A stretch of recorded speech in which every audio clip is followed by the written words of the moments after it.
नमस्कार दोस्तों, आप सभी का स्वागत है एक ही लक्ष्य चैनल पर। दोस्तों, एक और नई वीडियो आप सभी के लेकर आया हूं मैं, जिसमें मैं आपको बताऊंगा कि जो एसएससी जीडी यानी कि staff selection commission general duty के लिए जो आपके एग्ज़ाम्स हुए थे, एग्ज़ाम होते हैं, जो कि 2022 के सेशन के एग्ज़ाम थे, जो कि जनवरी में स्टार्ट हुए थे और फरवरी में 14 फरवरी को ख़त्म हो गए थे। और उसका जो रिजल्ट आने से पहले जो आंसर की आना होता है, जिसके अंदर से आप आंसर्स अपने मैच करते हैं अपने चूज इन क्वेश्चंस के, जो आपने जो क्वेश्चंस किए होते हैं उनमें से आपने किस किस के जो है किस किस क्वेश्चंस के जो क्या क्या आंसर करे हैं और एक्चुअल में क्या आंसर हैं, उससे आप उन आंसर्स को मैच करते हैं।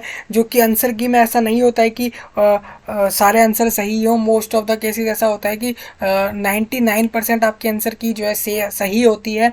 कुछ क्वेश्चंस में जो हो सकता है कि दो चार क्वेश्चंस में ऐसा हो जाता है कभी कभार कि उनकी तरफ से मिस प्रिंटिंग या फिर किसी और कारण से जो है आपके जो आंसर हैं दो चार क्वेश्चंस के वो अलग हो जाते हैं। तो उसके लिए स्टूडेंट्स को एक चांस मिलता है, जिससे कि स्टूडेंट जो है अपने लिए वो अप्लाई कर पाते हैं आंसर की पे चैलेंजेस के लिए, जिससे कि वो क्लेम कर पाते हैं कि मेरे इस क्वेश्चन नंबर, मेरे इस सेक्शन के इस क्वेश्चन नंबर का आंसर ये होना चाहिए और आपने आंसर की में ये दिया हुआ है और मैं 100% श्योर हूँ कि मेरा आंसर यही होगा। तो उसके लिए उसी को चैलेंजेस बोलते हैं आंसर की के अंदर। तो दोस्तों, जो आपकी एसएससी जीडी के बारे में बात कर रहा हूँ, एसएससी जीडी का जो एग्ज़ाम हुआ था, जैसा कि आपको मैं बता दूं दोस्तों कि आपका जो 10 जनवरी 10 जनवरी 2023 से आपका 14 फरवरी 2023 तक आपका ये एग्ज़ाम चला था। जो कि आपके 4 शिफ्ट में आपका ये एग्ज़ाम हुआ था। एक दिन में 4 शिफ्ट, अलग अलग शिफ्टों में आपका इस एग्ज़ाम को कंडक्ट कराया गया था अक्रॉस द इंडिया, पूरे इंडिया के अंदर। तो उस एग्ज़ाम के दौरान, जिसके अंदर लाखों कैंडिडेट ने इस एग्ज़ाम को दिया था, तो उसके रिजल्ट से पहले जो आंसर की आती है वो ऑफिशियली आउट हो चुकी है स्टाफ सिलेक्शन कमीशन की वेबसाइट पर। तो दोस्तों, मैं आपको वो नोटिस दिखा दूं, जो नोटिस वेबसाइट की तरफ से आप देख रहे हैं। जैसा कि ये जो नोटिस आप देख पा रहे होंगे, ये वाला नोटिस जो है आज 18 फरवरी को जो है आया है ऑफिशियली। इसमें आप देख सकते हैं इस नोटिस में क्या है, staff selection commission recruitment of constable GD general duty in CAPFs SSF rifleman GD in Assam rifles and सीपो in NCB examination 2022 uploading of tentative answer key along with candidates response sheets. देखिए, simple बोला गया, ये tentative होती है, मतलब कि ये एक प्रोविजनल आंसर की होती है। फाइनल आंसर की जो है वो जब क्लेम भी हो जाता है स्टूडेंट का, सारे करेक्शन के बाद, सारा कुछ हो जाने के बाद एक फ़ाइनल आंसर की रिलीज़ होती है, जो कि इसके लगभग 4 से 5 दिन बाद या आपको एक समय देने के बाद जो है निकाली जाती है। देखिए, ये बता दूं कि the computer based examination in RO constable GD in CAPFs SSFs rifleman GD in Assam rifles and CPO in NCB examination 2022 was conducted with the date 10th of January 2023 to 13th of February। जैसे कि 13th या 14th मैंने आपको बताया था, इस तारीख तक जो है फरवरी के 2023 में ख़त्म हो गया ये एग्ज़ाम। अब जो है the candidate response sheet along with the tentative answer key are not available on the link given below. Representations in respect of the tentative answer keys, if any, may be submitted online from 18th to 25th of February 5 p.m. last on payment 100 rupees per question answer challenged. Representation received after 5 p.m. on 25th February will not be entered under any circumstances। मतलब ये बोला गया है कि कोई भी candidate जो है वो 18 से 25 फरवरी के बीच में, 18 के फरवरी के शाम के 5 से जो है 25 फरवरी के शाम के 5 से पहले पहले तक जो अपनी आंसर की को देख ले अच्छे से। और साथ में जो है अगर उसको किसी क्वेश्चन का आंसर गलत लगता है तो वो उसके लिए जो है क्लेम कर दे, और उसके लिए उसको पर क्वेश्चन 100 रुपीज़ देने होंगे। अगर उसका क्लेम सही निकलता है तो ऑब्वियसली आपको मार्क्स भी मिलते हैं और आपके पैसे भी रिफ़ंड होते हैं। लेकिन अगर वो क्लेम गलत निकलता है तो रिफ़ंड नहीं होता है ये मनी, और पूरा आपका ये पैसा जो है वो स्टाफ के पास, कमीशन के पास सबमिट हो जाता है। The candidate may take a print out of their respective response sheets as the same will not be available after the above specified time limit. जैसा कि बोला गया है कि आप एक प्रूफ के लिए जो है आपने जो रिस्पॉन्स करा है, मतलब कि जो भी आपने कैंडिडेट के द्वारा जो भी अगर कोई क्लेम करा जाता है, किसी क्वेश्चन के लिए चैलेंज किया जाता है, तो उसका प्रिंट आउट ज़रूर ले ले वो, जिससे कि बाद में वो शो कर सके एज अ प्रूफ। उसके बाद देखिए आप सिंपल आंसर की चेक कैसे करेंगे, तो उसके लिए मैं एक कैंडिडेट के रोल नंबर से जो है उसके क्रेडेंशियल जो है, मतलब कि उसका जो रजिस्ट्रेशन था उससे जो है मैं आपको उसकी आंसर की दिखाऊंगा, उससे उसी तरीके से आप अपनी आंसर की जो है चेक कर सकते हैं। देखिए सिंपल इस लिंक पे आप क्लिक करेंगे तो इस लिंक को क्लिक करते ही एक नया पेज ओपन होगा, वो ये पेज होगा। इस पेज में जो है चैलेंज सिस्टम के लिए बोला जा रहा है कि अगर किसी कैंडिडेट को चैलेंज करना हो, सिंपल यहाँ से आप चैलेंज कर सकते हैं। देखिए ये आंसर की है, यहाँ से मैं आपको दिखाता हूँ। क्लिक हेयर पे क्लिक करूँगा मैं, यहाँ पे देखिए रोल नंबर आ गया है और यहाँ पे जो है पासवर्ड आ गया है जो मैंने डाल दिया है। इस तरीके से आप अपना रोल नंबर और पासवर्ड यहाँ पे डाल देंगे और सिंपल लॉगिन कर लेंगे। देखिए जैसे ही आप लॉगिन करेंगे ये आपको इंस्ट्रक्शन दिया जाएगा। इस इंस्ट्रक्शन को अगर हो सके तो पढ़ लेना, नहीं तो आप छोड़ भी सकते हैं इसे। और क्लोज पे क्लिक करके जो है आप देख सकते हैं to download your question paper for constable GD in CA PFs SSFs rifleman GD in Assam rifles and सीपो in NCB examination 2022 click here to generate it. इस पर आप जैसे क्लिक करेंगे ये देखिए ये आपके पास जो सामने पेज खुलेगा। इस पेज में हर कैंडिडेट अपने आप को इसी तरीके से लॉगिन करके जो है अपने मार्क्स जो है अपने आंसर की के साथ मैच करेगा। फाइन, अब ऐसे जैसे होता है अलग से आंसर की लिस्ट होती है, यहाँ पे ऐसा नहीं है।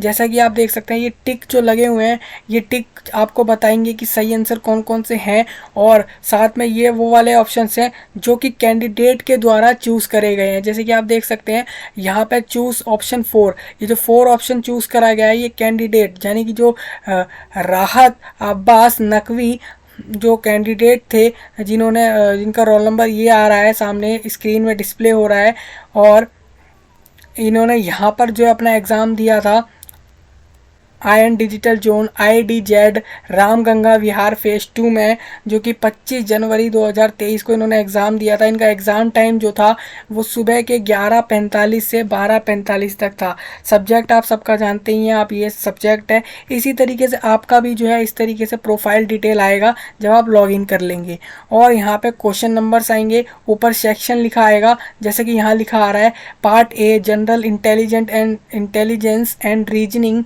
इसी तरीके से जो और पार्ट हैं वो यहाँ पर आपको आसानी से देखने को मिल जाएंगे। जैसे कि part B general knowledge and general awareness का है। इसी तरीके से नीचे आप एक एक पार्ट को अपने को चेक कर लेंगे। और आसानी के लिए आप एक काम कर सकते हैं, अपने नोटबुक में जो है एक ब्लैंक पेपर पे एक साइड में आप लिख सकते हैं सेक्शन, और उसके नीचे उसके क्वेश्चन नंबर्स लिख सकते हैं, और उसके और बगल में 2 कॉलम बना सकते हैं, एक लिख सकते हैं करेक्ट और एक लिख सकते हैं इनकरेक्ट। और फिर आप अपने क्वेश्चन नंबर्स के आगे जो आपके करेक्ट हों उस पर आप टिक करते जाएं कि ये करेक्ट है, ये करेक्ट है, ये करेक्ट है, और जो रॉन्ग हो उसके आगे क्रॉस का निशान बना दें। तो इस तरीके से आप आसानी से जो है निकाल पाएंगे अपने मार्क्स को, क्योंकि विंडो में या फिर डिवाइस में निकालना उतना मुश्किल हो जाता है, लेकिन पेपर में आप निकालेंगे तो आसानी से जो है एक्चुअल में आप निकाल पाएंगे। 1 से 2 बार ज़रूर चेक करें इस चीज़ को।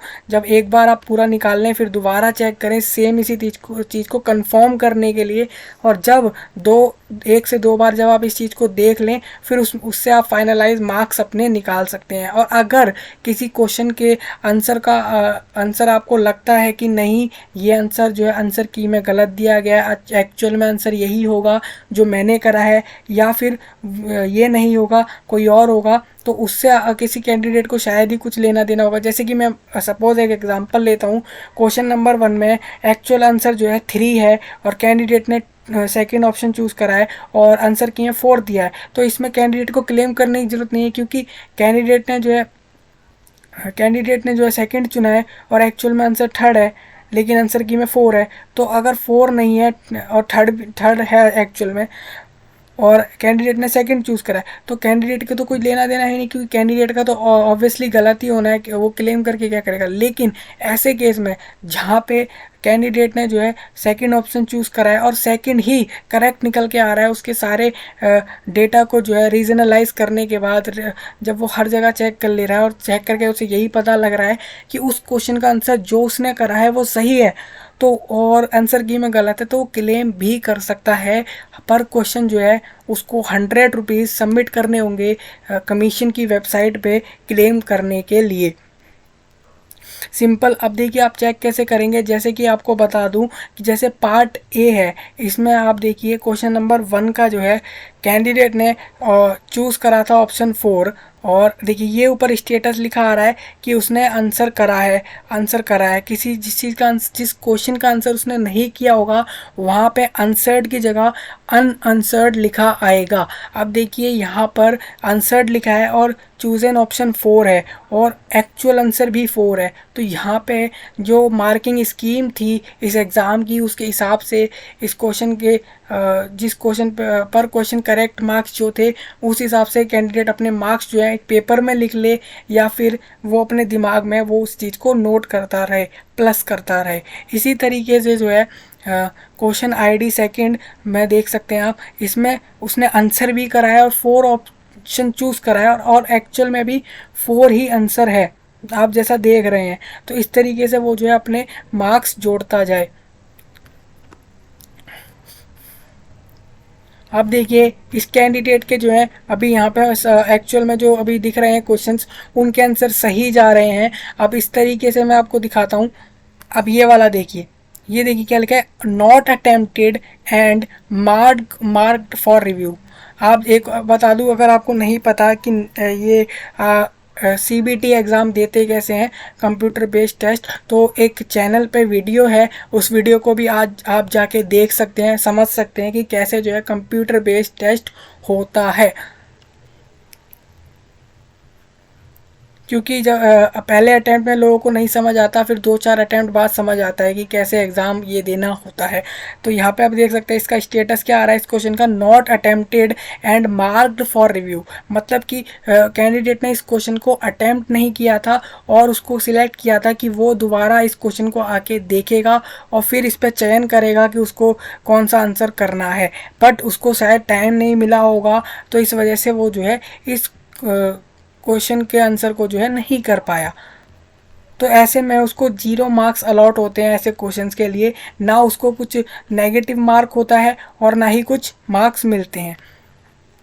देखिए सेम इसी तरीके से यहाँ पे है, इसी तरीके से जो है आप सारे चेक कर लेंगे अपने जो भी आपने आंसर करे थे। अब देखिए यहाँ पर क्या है, क्वेश्चन नंबर 15 में जैसे चूज एन ऑप्शन 4 है, कैंडिडेट ने 4 ऑप्शन चूज़ करा है और एक्चुअल में आंसर 3 है, थर्ड वाला है। तो ऐसे में जो है उसके मार्क्स जो उसका अगर नेगेटिव मार्क्स होंगे मार्किंग स्कीम में SSC GD के हिसाब से, जो कि कैंडिडेट को पता है, तो उस हिसाब से मार्क्स काटे जाएंगे अगर उसके गलत आंसर होता है तो मार्किंग स्कीम को देखकर ही आप इस चीज़ को चेक करें। और आपको बताऊं कि इसी तरीके से आप चेक कर सकते हैं कि किस क्वेश्चन का क्या आंसर सही होगा क्या गलत। जैसे ये वाला देख रहे हैं आप, इसमें फर्स्ट ऑप्शन चूज़ करा और एक्चुअल में थर्ड ऑप्शन है, तो ये भी गलत होगा।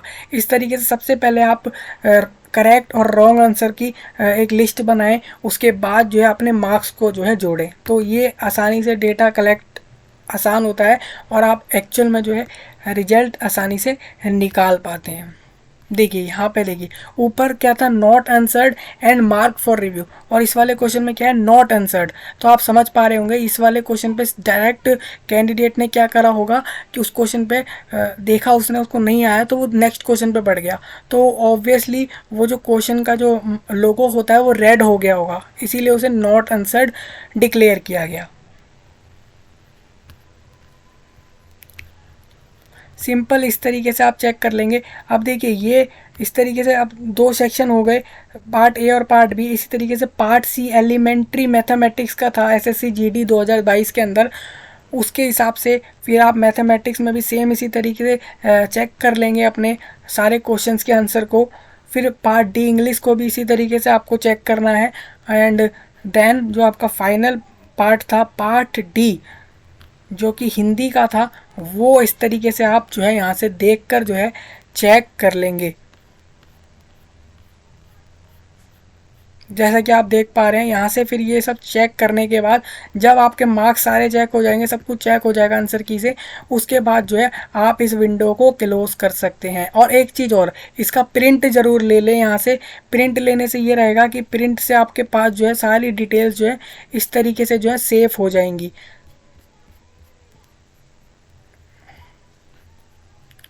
तो दोस्तों यही था इस वीडियो में आपको बताना। और लास्ट टाइम जो है आपके पास 25 तारीख के शाम के 5 बजे तक जो है आप 25 फरवरी 2023 शाम 5 बजे तक इस मार्किंग स्कीम को या फिर आंसर की को जो है चेक कर सकते हैं लास्ट। और तभी तक जो है कोई भी कैंडिडेट अगर चाहे तो क्लेम कर सकता है, चैलेंज कर सकता है, उसके बाद वो नहीं कर सकता। तो दोस्तों इस वीडियो में इतना ही बताना था आपको कि जो आंसर की है एसएससी जीडी 2022 के एग्ज़ाम्स की, वो आउट हो चुकी है। तो कैंडिडेट आसानी से जाके अपना चेक कर सकते हैं मार्क्स। तो ठीक है फिर, धन्यवाद।